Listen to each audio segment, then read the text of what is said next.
مسلمان ایک عظیم ماضی کی حامل قوم ہے جس نے ابتدائی دور میں کچھ مشکلات کے بعد بہت زیادہ ترقی حاصل کی۔ اللہ تعالیٰ نے بہت ہی تھوڑے عرصے میں جناب محمد رسول اللہ صلی اللہ علیہ وآلہ وسلم کو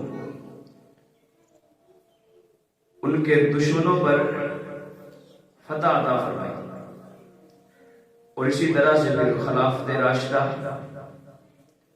حضرت ابوبکر صدیق رضی اللہ تعالیٰ عنہ کا دور اور حضرت عمر بن خطاب کے دور میں اسلامی سلطنت 22.5 لاکھ مربع میل تک پھیل چکی تھی۔ پھر یہ مسلمانوں کی ترقی کا دور چلتا رہا، اور چلتے چلتے پھر خلفائے راشدین کے دور کے بعد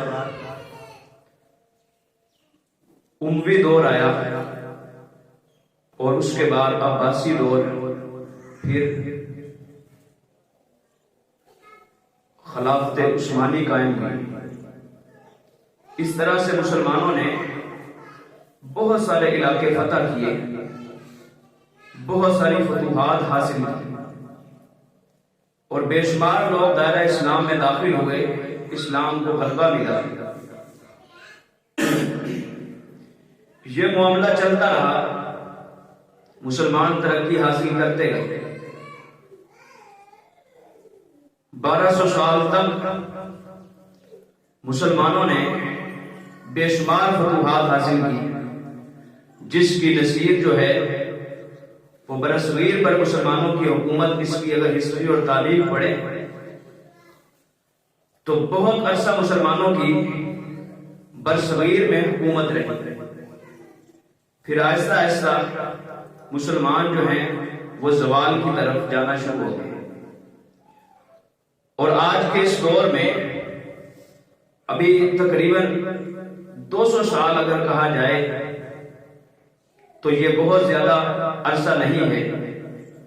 وہاں سے بھی مسلمانوں کی پستی کا اور زوال کا سلسلہ جو ہے وہ شروع ہو چکا ہے۔ وہاں سے پھر اندلس کی ہسٹری ہے، اور تتاریوں کا مسلمانوں کو شکست دینا، یہ سارے کے سارے وہاں سے معاملات، اور برصغیر میں پھر انگریزوں کا تجارت کے نام پر آنا، اور آ کر کے وہاں اپنی جو ہے وہ چلاکیوں کی وجہ سے وہاں حکومت قائم کرنا، اور اس طرح سے مسلمانوں کی ذلت اور رسوائی جو ہے وہ چلتی آ رہی ہے، اور آج کے دن تک مسلمان جو ہیں وہ ہر علاقے میں اور ہر ملک میں وہ ناکام ہیں۔ سارا کچھ ہونے کے باوجود، اس قدر روشن ماضی ہے، ترقی یافتہ ماضی کے باوجود آج مسلمان جو ہیں وہ ذلت اور رسوائی کا شکار ہیں۔ اس کی مثال اگر دیکھیں، کبھی برما کے مسلمانوں کو زندہ جلا دیا جاتا ہے، کبھی کشمیر کے مسلمان جو ہیں وہاں پر خواتین جو ہیں ان کو بے پردہ کیا جا رہا ہے، بچوں کو شہید کیا جا رہا ہے، اور اسی طرح سے فلسطین، اور ابھی پچھلے دنوں کی بات ہے کہ بابری مسجد جو مسلمانوں کی تاریخی مسجد تھی، ظہیر الدین بابر کے دور میں اس کو فتح کیا گیا، اور وہاں پر ہندوؤں نے اور نریندر مودی جو اس قدر شدت پسند رویہ رکھنے والا ہے مسلمانوں کے ساتھ، اس نے وہاں پر ہندوؤں کے مندر کو قائم کیا ہے، مندر کو کھڑا کیا گیا اور مسجد کو شہید کر دیا گیا۔ یہ مسلمانوں کی ذلت اور رسوائی ہے جو کئی 200 سال سے چلتی آ رہی ہے۔ اس کی بے شمار وجوہات ہیں، اور سب سے بڑی وجہ اور لب لباب اور خلاصہ یہ ہے کہ جب سے ہم نے اپنی بنیادی باتوں کو چھوڑا ہے، اس وقت سے مسلمان انفرادی طور پر اور اجتماعی طور پر ذلت اور رسوائی کا شکار ہے۔ یعنی ہم نے جب سے قرآن سے دوری اختیار کی ہے، نبی علیہ السلام نے جس دور میں فتح حاصل کی ہے، وہ دور جو ہے چند ایک لوگوں کے ساتھ آقا علیہ السلام نے، جو غریب قسم کے لوگ تھے، جو کلمہ پڑھنے والے تھے، ان کو ساتھ لے کر کے فتح کا وہ جو ہے مسلمانوں کی فتح، اس کو وہاں سے شروع کیا تھا، اور پھر دیکھتے دیکھتے اتنی فتوحات ہیں۔ وہ کیا تھا؟ وہ صرف بنیادی باتیں تھی، دین کے ساتھ وابستگی تھی، قرآن کے ساتھ تعلق تھا، اللہ کی طرف لوگوں کا تعلق مضبوط تھا، اس لیے مسلمان جو ہیں وہ انفرادی طور پر اور اجتماعی طور پر ترقی کے دور میں گزرتے رہے۔ آج یہی وجوہات ہیں، انہیں چند وجوہات کو میں آپ کے سامنے رکھوں گا کہ آخر کار وہ کون سی وجوہات ہیں جن وجوہات کی بنا پر ہم جو ہیں وہ ذلت اور رسوائی کا شکار ہیں، انفرادی طور پر اور اجتماعی طور پر۔ ان میں سب سے پہلی بات ہے وہ ہے ایمان سے محرومی۔ آج ہم نام کے مسلمان ہیں، کلمہ وہ مسلمان ہیں، لیکن اگر دیکھا جائے تو کلمہ وہ مسلمان منافق بھی تھے جو نبی علیہ السلام کے دور میں تھے، اور شاید ہم ایمان سے محروم ہو چکے ہیں، وہ ایمان ہمارے دلوں سے نکل چکا ہے۔ جس ایمان کے ہوتے ہوئے مسلمانوں نے فتح حاصل کی تھی، مسلمانوں نے لوگوں پر حکمرانی کی تھی، لوگوں پر حکومت کی تھی، اور لوگ دائرہ اسلام میں داخل ہوئے تھے۔ اللہ تعالیٰ نے قرآن مقدس میں اس بات کو ذکر کیا ہے، فرمایا وَلَا تَهِنُوا وَلَا تَحْزَنُوا وَأَنْتُمُ الْأَعْلَوْنَ إِن كُنتُم مُؤْمِنِينَ۔ فرمایا کہ غم زدہ نہ ہو، پریشان نہ ہو، وَأَنْتُمُ الْأَعْلَوْنَ إِن كُنتُم مُؤْمِنِينَ۔ فرمایا کہ اگر تم مومن ہو تو اللہ تعالیٰ نے تم کو ہی فتح دے گا۔ یہ غزوہ احد کے بعد جب صحابہ کرام ڈگمگا گئے، ان کا ایمان لرزنے لگا، وہ اپنے ایمان سے ہاتھ دھونے لگے، تو اللہ تعالیٰ نے پھر آسمان سے یہ تسلی نازل کی، آقا علیہ السلام پر قرآن کی آیت نازل کی، فرمایا کہ ان کو کہہ دو کہ غم زدہ نہ، پریشان نہ ہو، انتم الاعلون ان کنتم مؤمنین۔ اللہ تعالیٰ نے تم کو فتح ہی دینی ہے، کامیابی تمہاری ہے، بلندی تمہاری ہے، ترقی تمہاری ہے، ان کنتم مؤمنین، اگر تم مومن ہو۔ یہاں یہ شرط لگا دی، اور آج انفرادی طور پر اگر کوئی بندہ ایمان میں مضبوط ہے تو وہ اپنی پرسکون زندگی بسر کر رہا ہے۔ دیکھ لیں کئی ایک علاقے مسلمانوں کے بے شمار آپ کو مسلمان ملک ایسے ملیں گے جو اپنے ملکوں میں خود مختار ہیں، کفیل ہیں، خوش ہیں، ہر طرح کے وسائل ان کے پاس۔ اس کی وجہ کیا ہے؟ اس کی وجہ یہی ہے کہ شاید ایمان کی مضبوطی ہے، اللہ تعالیٰ نے یہ شرط لگائی ہے۔ اور آج ہم جب ایمان سے دوری کا شکار ہوئے ہیں تو پھر یہ ذلت اور رسوائی انسانوں پر مسلط کی گئی۔ اللہ تعالیٰ نے کامیابی جو ہے یہ 4 باتوں میں رکھی ہے۔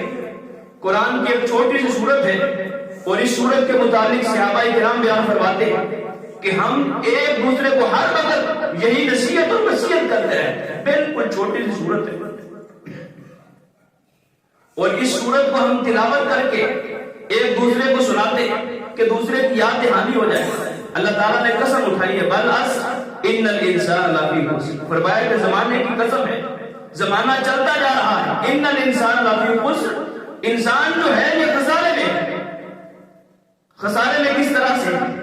دیکھ لیں کتنا عرصہ گزر چکا ہے، انسان جو ہے پیدا ہوتا ہے، اس طرح سے اپنی زندگی گزارتا ہے، زندگی میں پریشان ہے، پھر آخر ایک وقت آتا ہے ختم ہو جاتا ہے، اس کا نام و نشان جیسے شروع سے نہیں تھا آخر میں ختم ہو جاتا ہے۔ فرمایا زمانے کی قسم ہے، ان الانسان لفی خسر، انسان جو ہے وہ خسارے میں ہے، الا الذین آمنوا وعملوا الصالحات۔ فرمایا کہ 4 قسم کے لوگ ایسے ہیں کہ جو اس خسارے سے اپنے آپ کو بری ذمہ کر لیتے، جو اس خسارے سے نکل جاتے، انسان ہونے کے باوجود اللہ تعالیٰ نے فرمایا کہ وہ خسارے میں نہیں ہے۔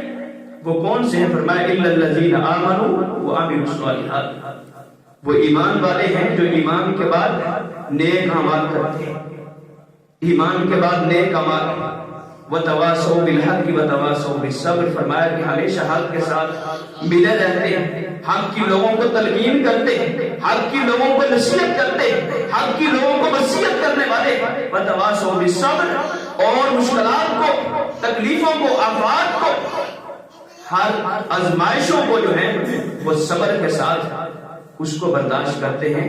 اور یہ 4 قسم کے لوگ ہیں، ایمان والے، عمل صالح والے، اور اسی طرح سے حق کی لوگوں کو تلقین کرنے والے، اور صبر کے ساتھ لوگوں کو نصیحت کرنے والے، اور خود بھی صبر کا مظاہرہ کرنے والے۔ فرمایا یہ 4 صفات کے حامل لوگ جو ہیں یہ خسارے میں نہیں ہیں۔ ان کے علاوہ انسان جو ہے وہ ظالم ہے۔ اور اسی طرح سے دوسری بات وہ ہے اللہ کے احکام اور سنت رسول کی نافرمانی۔ یہ بہت بڑی بات ہے۔ نبی علیہ السلام کے حکم کی نافرمانی جو ہے یہ جب بھی صحابہ کرام کس قدر عظیم لوگ ہیں کہ جن کے ایمان کو اللہ نے لوگوں کی کامیابی کے لیے معیار رکھا ہے، انہوں نے بھی جب نبی علیہ السلام کے کسی ایک معمولی سے حکم کی بھی نافرمانی کی تو اللہ نے فوراً ان کو اپنے عذاب اور آزمائش میں مبتلا کر دیا۔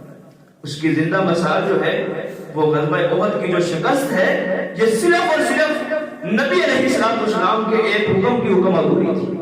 آقا علیہ السلام نے صحابہ کرام کو کہا شکست ہو یا فتح اس درے کو نہیں چھوڑ۔ 50 کے قریب لوگ تھے، جب ان تیر اندازوں نے اس درے کو چھوڑا تو اللہ تعالیٰ کی طرف سے وہ فتح جو تھی اللہ نے اس کو شکست میں بدل دیا۔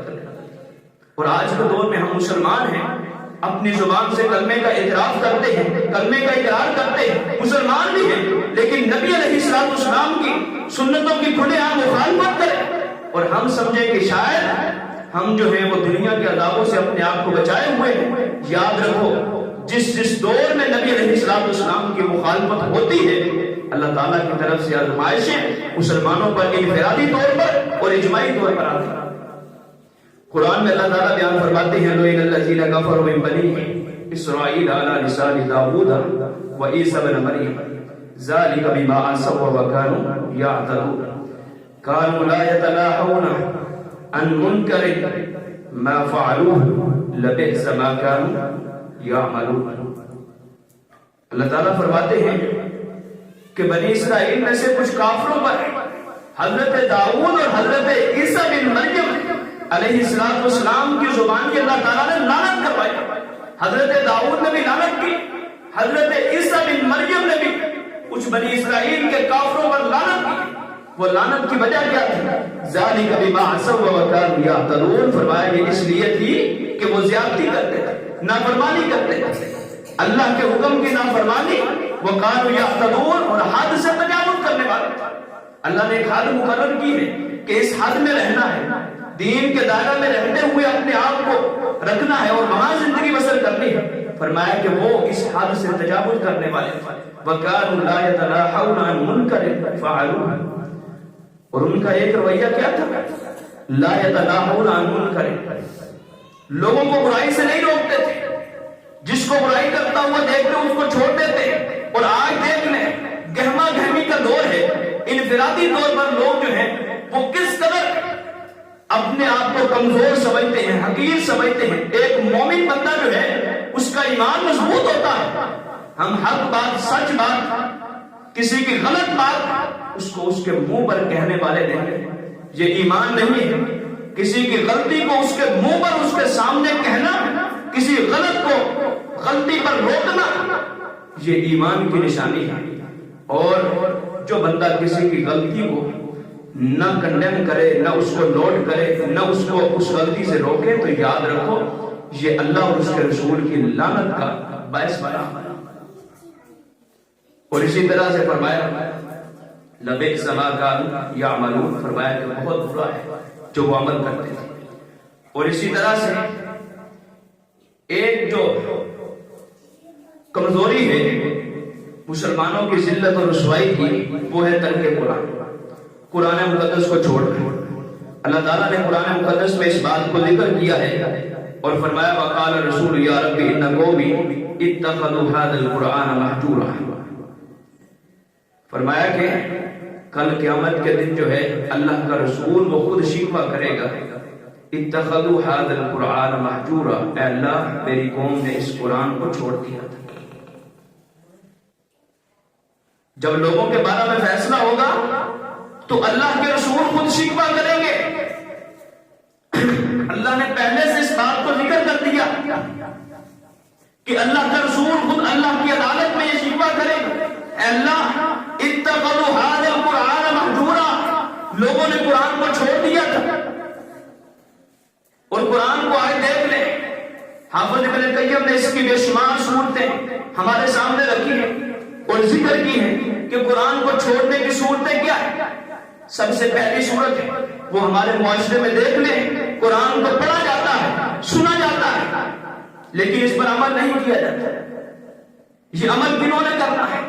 اگر پڑھنا ہے، دن رات ہم نے تلاوت کرنی ہے، مسجدوں میں تلاوت ہے، گھروں میں تلاوت ہے، بچوں کو پڑھا رہے ہیں، آئمہ آ رہے ہیں، درس دیتے ہیں، تدریس کا سلسلہ جاری و ساری ہے، قرآن پڑھا جاتا ہے، نمازوں میں سنا جاتا ہے، لیکن آج تک ہم نے شاید غور نہیں کیا، کسی ایک آیت کا بھی ہم نے نہ ترجمہ پڑھا ہے نہ تشریح اس کی سنی.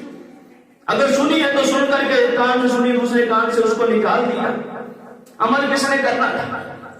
قرآن کے ایک ایک حکم کا جو اللہ نے حکم دیا ہے، جس جس بات کا ذکر کیا ہے، اس پر عمل کرنا کہ ہماری ذمہ داری ہے.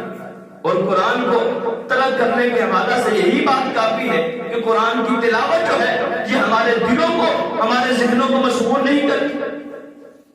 ہم توجہ کے ساتھ قرآن کو سننا نہیں چاہتے. جو پڑھتے ہیں وہ پڑھ کر کے اس کو گزار دیتے ہیں. کئی ایک قرآن ختم کیے جا رہے ہیں، لیکن شاید قرآن کی ایک آیت جو ہے اس کا ترجمہ اور تشریح تک ہمارے ذہنوں میں ہے. وہ اللہ نے جب قرآن کو نازل کیا تھا، عرب کے بدو تھے جن کو دین کی فکر نہیں تھی، جن کو زندگی کا شعور نہیں تھا. جب قرآن کے ساتھ ان کا تعلق مضبوط ہوا تو پھر انہوں نے لوگوں پر حکمرانی کی، لوگوں کے امام بنے تھے، لوگوں کے پیشوا بنے تھے. نہ صرف معاشروں کو انہوں نے اٹھایا تھا بلکہ انہوں نے دنیا کو فتح کیا تھا، اور لوگوں کو اپنے کردار سے، اپنی شخصیت سے، اپنے رویے سے، اپنی گفتار سے لوگوں کے دلوں کو فتح کیا تھا. اور یہ آج کا مسلمان ہے. ہم قرآن سمجھتے ہیں، سنتے ہیں، لیکن وہ شوق اور وہ جذبہ نہیں. قرآن کو چھوڑنے کی صورت ہے قرآن پر عمل نہ کرنا. قرآن کے حقوق جو ہیں یہ ہمارے ذمہ ہیں. اس کو اچھے طریقے کے ساتھ پڑھنا، اس کو سننا، اس کو سمجھنا، اس کا ترجمہ پڑھنا اور غور کرنا کہ اللہ نے ہمیں کس کس بات کا حکم دیا. ہم سے اللہ خود مخاطب ہے. دنیا دار کوئی آئے ہم اس کے در پر جاتے ہیں سننے کے لیے کہ کیا کہنے کے لیے آیا ہے. یہ قرآن آج تک ہمارے پاس ہے، لیکن اللہ کی قسم ہے آج تک ہم نے کبھی غور کی ہے کہ ہمارے مالک نے ہم کو حکم کیا دیا. کامیابی کس بات میں مضمر ہے، کن کن چیزوں پر ہم عمل کریں گے ہم دنیا میں کامیاب اور کامران ہو جائیں. پڑھتے جا رہے ہیں طوطے کی طرح. قرآن کو سمجھیں، قرآن پر عمل کریں، اور جب تک قرآن کو سمجھنا، قرآن کو سیکھنا، جب تک یہ پیریڈ لمبا ہے اس کو سمجھنے کے لیے کوشش اور محنت جاری رکھیں. اور ساتھ سن کر کے قرآن میں اللہ کہتا ہے جھوٹ نہیں بولنا، غیبت نہیں کرنی، کسی کے الٹ نام نہیں لینے، زنا کے قریب نہیں جانا، نماز کو قائم کرنا. یہ ساری کی ساری باتیں کیا ان پر ہمارا عمل ہے؟ ان پر عمل جب تک نہیں ہوگا اس وقت تک ہم نے قرآن کو چھوڑا. اور قرآن کو سمجھ کر کے اس پر عمل کرنا اور اس کے بعد اپنی نسلوں میں اس قرآن کو منتقل کرنا. اور آخری جو قرآن کا حق ہے وہ کیا ہے کہ اس قرآن کی لوگوں کو تبلیغ کرنی، لوگوں کو نصیحت کرنی، لوگوں کو بیان کرنا، لوگوں کو ذکر کرنا. ایک ہمارا قرآن کے ساتھ تعلق جو ہے یہ کمزور ہے، اور یہی بنیادی وجہ ہے مسلمانوں کی ذلت اور رسوائی. اور اسی طرح سے صحابہ کرام رضوان اللہ علیہم اجمعین جو ہیں، اللہ تعالیٰ نے ان کے ایمان کو معیار رکھا ہے. قرآن کے سورۃ بقرہ میں اللہ تعالیٰ نے اس بات کو ذکر کیا فَإِنْ آمَنُوا بِمِثْلِ مَا آمَنْتُمْ بِهِ فَقَدِ اهْتَدَوْا.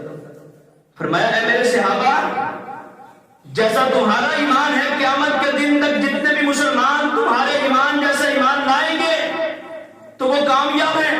فقط اہتدوا، وہ ہدایت پا جائیں گے. اور صحابہ کے ایمان کی تاریخ سے اٹھا کر کے مثالیں دیکھیں. انہوں نے ہیلے بہانے نہیں کیے تھے. انہوں نے سن کر کے یہ نہیں کہا تھا کل عمل کریں گے پرسوں کریں گے.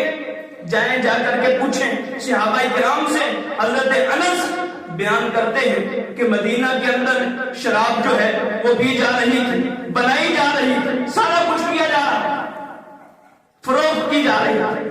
شراب جو ہے حلال تھا، صرف ایک اسد نکلا ہے اپنی سواری پر، اس نے اعلان کیا ہے ان اللہ و رسولہ، بے شک اللہ اور اس کے رسول نے تم پر شراب کو حرام کر دیا۔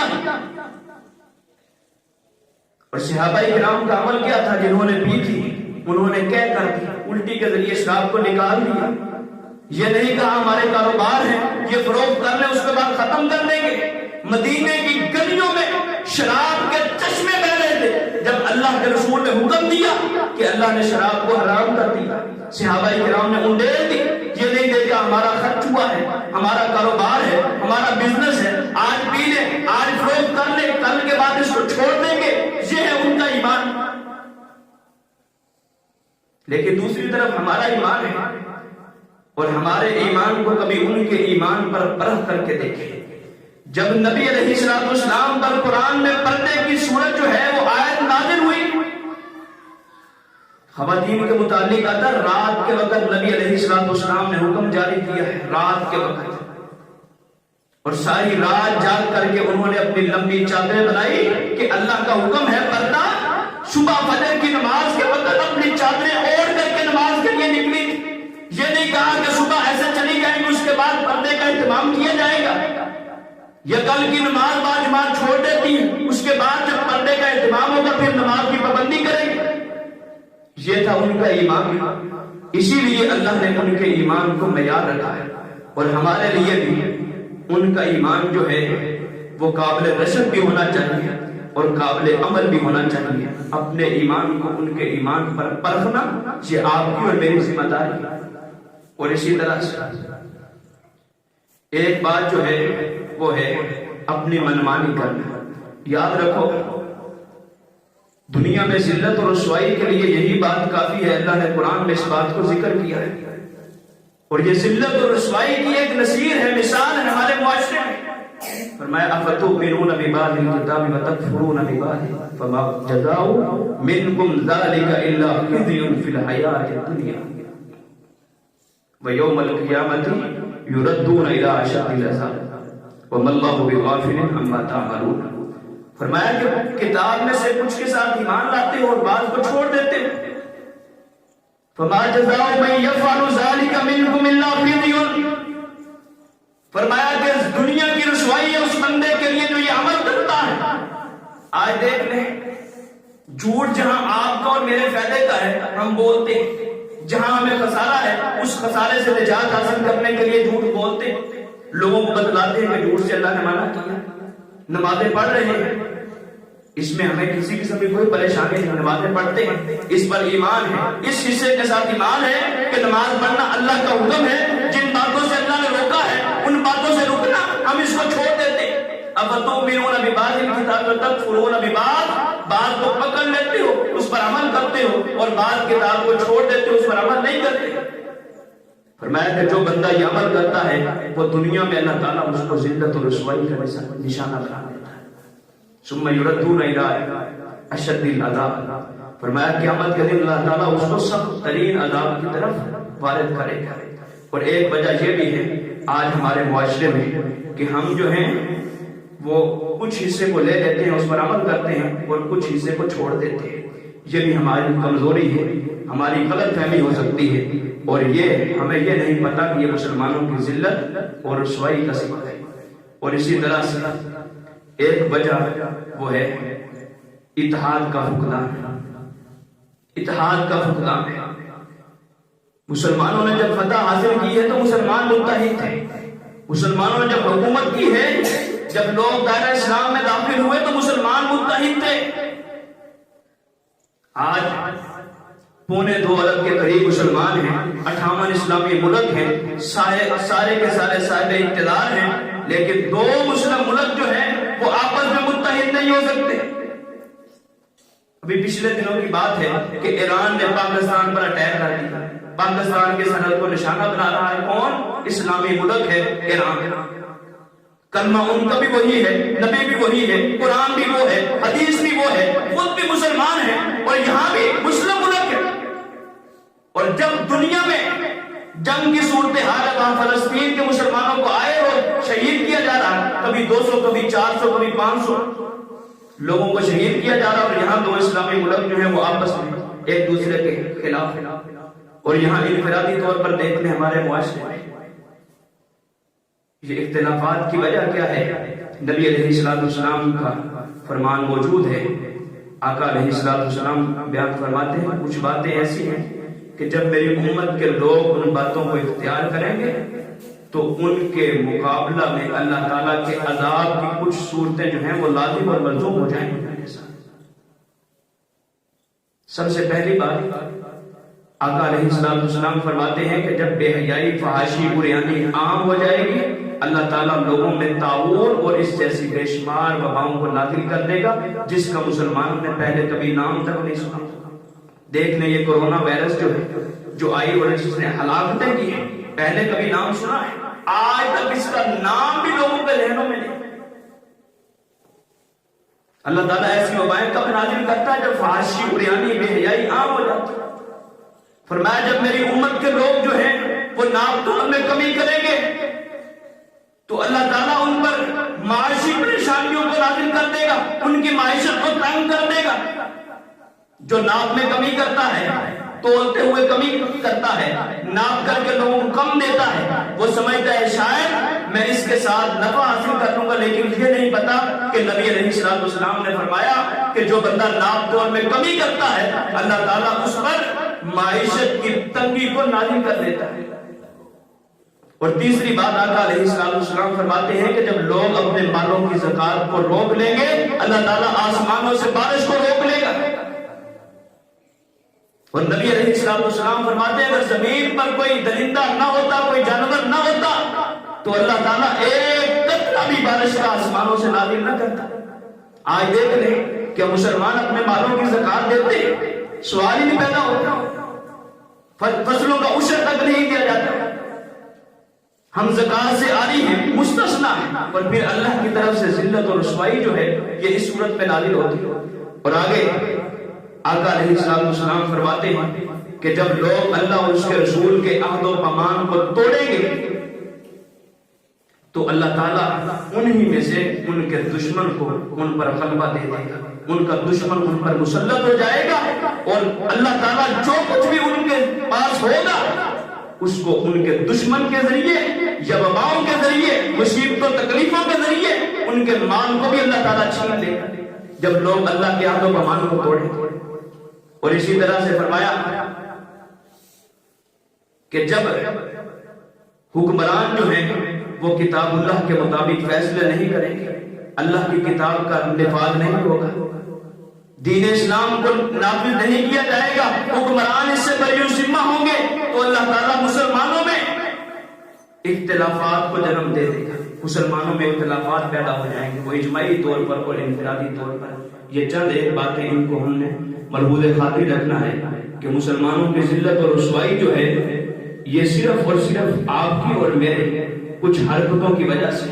اگر کوئی معاشرہ انحطاط کا شکار ہے، معاشرہ بستیوں کی طرف ہے، ترقی نہیں ہو رہی، تو یہ صرف اور صرف آپ کی اور میری کچھ کرتوتیں ہیں۔ اگر ہم ان کو درست کر لیں تو شاید ہم ان تمام باتوں سے نکل کر کے دین اسلام غلبے کا نام ہے، ترقی کا نام ہے۔ دین اسلام تو وہ دین ہے جس نے آخرت میں کامیاب ہونے کے راستے ذکر کیے، اور میں کہتا ہوں کہ آخرت میں کامیابی وہ بندہ حاصل کرتا ہے جو دنیا کو فتح کر کے، دنیا کو پیچھے چھوڑ کر کے آگے نکلنے والا جو ہے وہ آخرت میں کامیابی حاصل کرتا ہے۔ ہم تو دنیا کی یہ بستیوں سے نہیں نکل رہے، اس کی وجوہات کیا ہے؟ وہ یہی ہے کہ ہم دین اسلام کو اس طرح سے اس پر عمل نہیں کر رہے جس طرح صحابہ کرام نے عمل کیا، جس طرح نبی علیہ السلام کی سیرت سے میں مثالیں ملتی ہیں۔ یہ چند ایک کمزوریاں ہیں، ہمیں یہ دور کرنی ہوگی۔ اللہ تعالیٰ سے دعا ہے جو بھی سنا ہے ہمیں عمل کی توفیق عطا فرمائے۔